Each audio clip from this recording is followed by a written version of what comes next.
In 1956, Egypt's army was outmatched. Israeli forces swept across the Sinai. British and French troops landed along the Suez Canal. Militarily, Egypt seemed to be losing. Yet today, millions still remember the Suez Crisis as one of Egypt's greatest victories. So, how can a country lose the battlefield but win the story? The story began with one bold decision. Egyptian President Gamal Abdel Nasser announced that the Suez Canal would no longer be controlled by foreign powers. Instead, it would belong to Egypt. Britain and France were furious. The canal was one of the world's most important trade routes, and losing control meant losing influence across the Middle East. Secretly, Britain, France, and Israel developed a plan. Israel would invade Egypt. Britain and France would then intervene, claiming they were only trying to separate the two sides and protect the canal.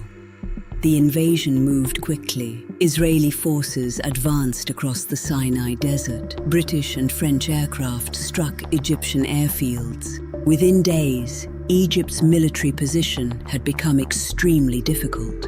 Large areas of Sinai were lost. Egyptian forces were forced to retreat.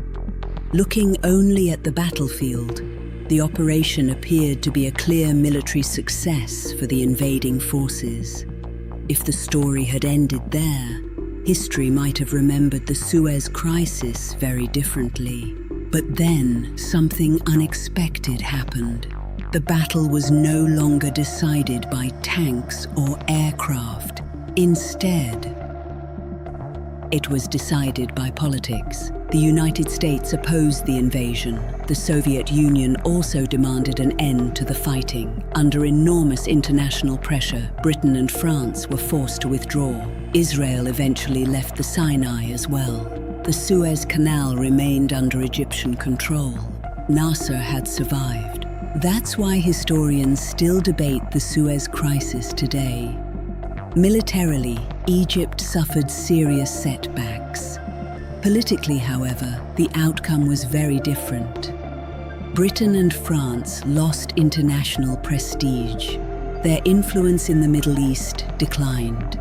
Nasser emerged stronger than ever. Across the Arab world, he became a symbol of independence and resistance. In the end, the battlefield and the political outcome told two very different stories.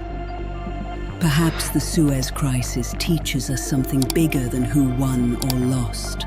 Sometimes victory isn't decided by territory,